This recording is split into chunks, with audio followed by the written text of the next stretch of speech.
ask you, when you think of the future, when you close your eyes, what does it look like? What do you see in your mind's eye? Chances are you're going to see some images from cinema. You'll see some images from popular culture. You might see some references, some aesthetics, which remind you of your favorite television shows as a child, some of the most interesting movies you might have seen. And the role of popular cinema, art, design, in shaping our image of the future is profound. Chances are, when you close your eyes, whatever you see looks blue. Now, what do I mean by that? There's a fantastic book that explores the aesthetics of user interface design in science fiction films over time. It's called Science Fiction User Interfaces. And you can see here the dominant color of most science fiction films for almost every year between 1968 and 2011. So what do you guys see here? What immediately jumps out? It's blue, right? When we think of the future in Hollywood in particular, and in most of our popular press images, it looks like this often. Dark, moody, little science fiction screen going on here, maybe some green or red buttons. And these aesthetics have patterned us over generations such that by the time you go now today, if you get on your phone and search for the word future, you're going to get a lot of images like this. And I think that, okay, that's fair. Of course, popular culture just reflects the dominant understanding of these topics. But the reality is, we ourselves, the Dubai Future Foundation, are subject to this kind of bias as well. This is one of the images that we launched the Museum of the Future with. And you can see lots of blue screens, some like floating lasers or icons in space, some very smooth white plastic and glossy metal surfaces, a couple of robots. This is, even here, we like to think of ourselves as relatively sophisticated futurists, relatively sophisticated designers who think about the future. These were the images that we used to launch this historic project about 5 years ago. We've done our best for some of our other projects and other Museum of the Future experiments, and, all sorts of interior design and aesthetic experiments within the foundation to try to diversify that image of the future, try to localize it, try to make it something more unique and authentic to Dubai. But, the reality is, we probably could do better. Across Dubai, many images of the future look like this. Blue, maybe some pink, some glossy robots, plastic in there. And I want to ask now, very briefly, where did these images come from?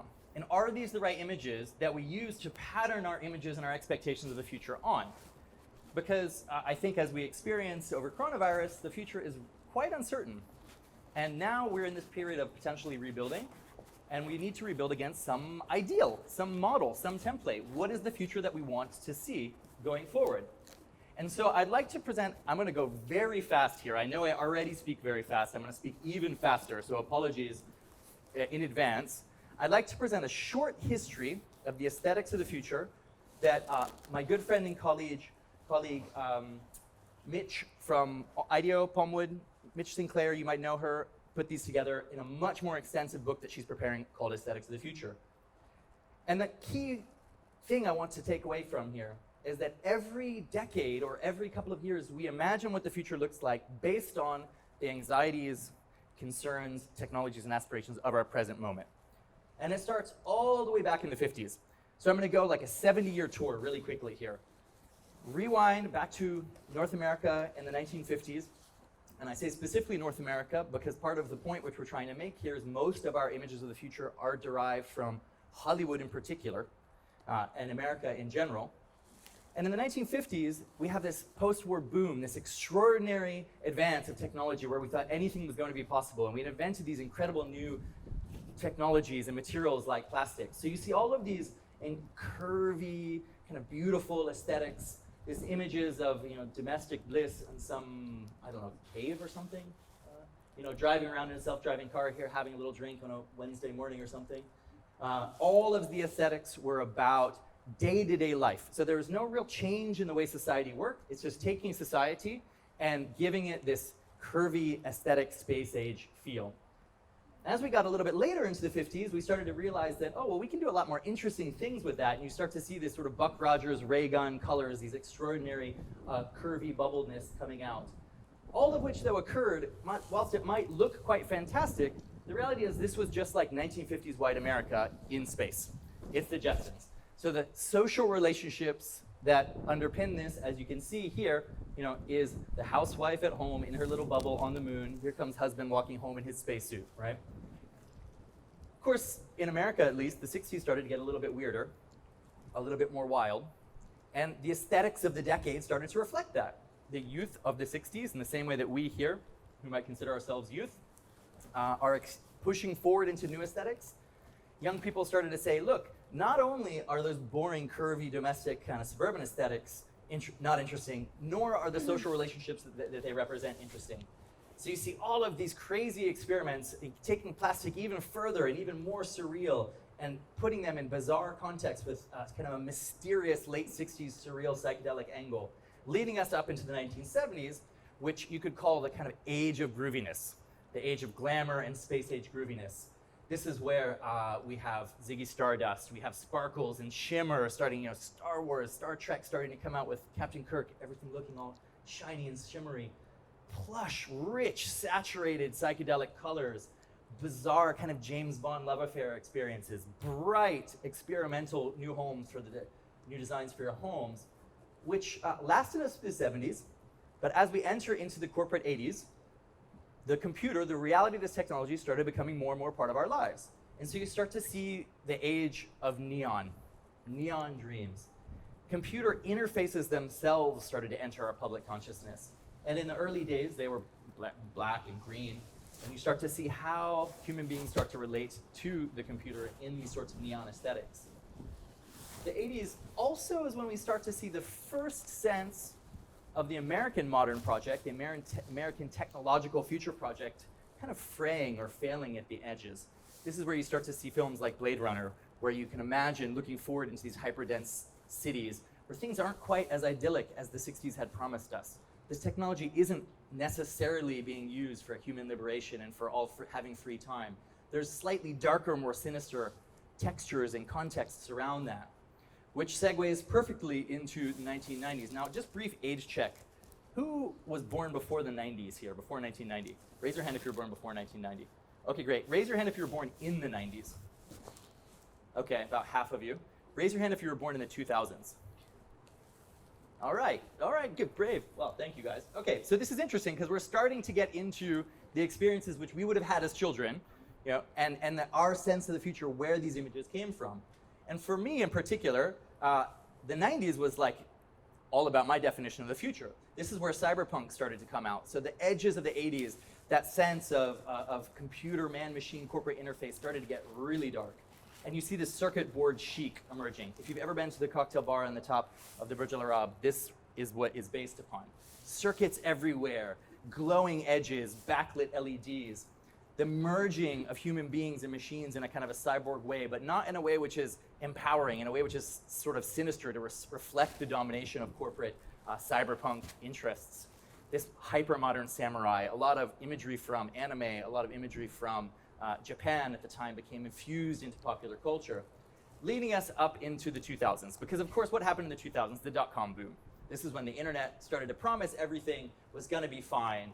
And we shift away from this sense of dystopia in the 90s. The Matrix was no longer interesting and cool. What we see here instead is the birth of parametric design, if you're an architecture or a designer, and we have the emergence of this new sense of luxury, this alien luxe, harkening back to the 50s in a way of these curves, but with a much more complex, much more sort of minimal overlay here. And this is where robots started to change their form as well. We started to imagine them in our homes in a way that was more friendly, that was maybe more like pets, maybe more like servants. And the interfaces of our world around us started to dematerialize. The classic image from Tom Cruise in the Minority Report that is, many billions of dollars of corporate investment has gone into. The Matrix 2 here. You see this tangible aesthetic interface floating in the world around you, which continues itself into the 2010s. So design in the 2010s to 2020s-ish was primarily focused on a sense of restraint. All this technology that we had been fed was evaporating into the background. And you have this very Swiss sense, this very French sense of minimalism, restraint, sophistication.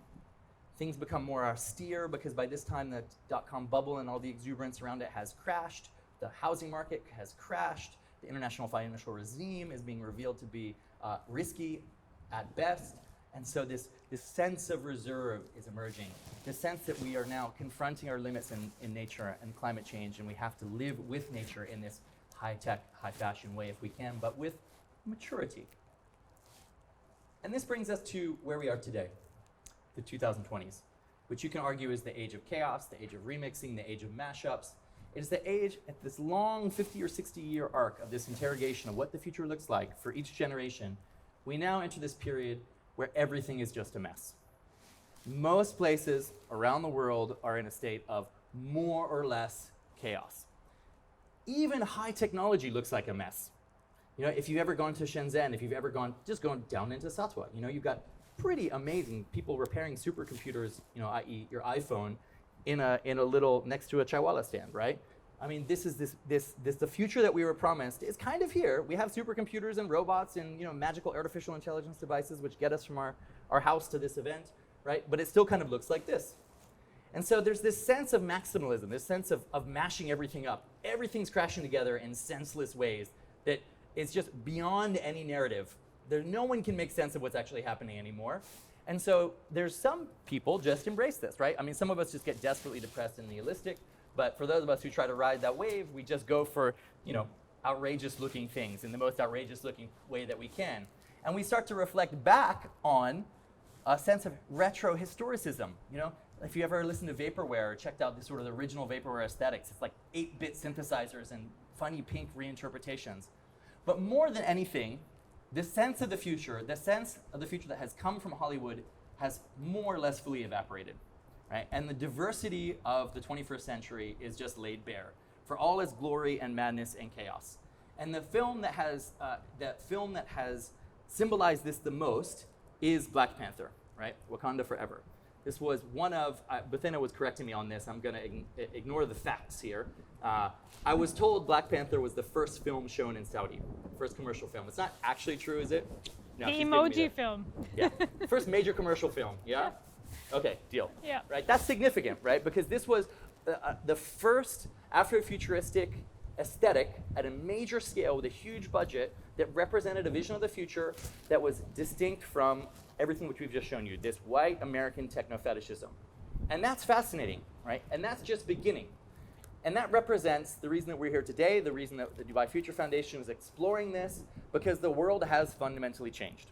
Post-corona, Corona broke a lot of things which are already tense, already breaking. It more or less finally broke them open.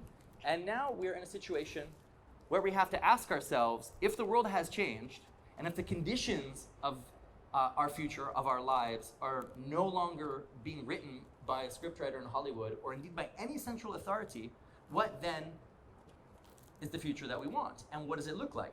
Because if we cannot imagine what the future looks like, we aren't going to be able to plan, design, and try to build it. So that's why we are asking ourselves in the foundation this question, right? If the future is totally open, or more open than it ever has been in the last 60 or 70 years, particularly in this part of the world, why are we still using the same old tired images of the future that we've been inheriting from Hollywood? Particularly here in the UAE, which has always been a rich crossroads, has always been a place of cultural invention, of aesthetic remixing. It has such a rich heritage here. So many powerful scents and fabrics and patterns and design tropes. Why here, of all places, are we still looking like this, right, when we think about the future? And so we promised you a sort of a sneak peek of a program which we're about to announce in a few weeks. And that is a national prize, which we're calling the Emirati Futurism Prize. We're going to be launching a challenge with some major partners whom, the sneak peek, so I can't tell you who they are yet, that is going to try to imagine what an authentic sense of Emirati futurism looks like, in the way that Black Panther helped to reimagine what an Afrofuturistic aesthetic looked like for African Americans and for North Africans. What does a place like Dubai and a country like the UAE think about when it thinks about the future?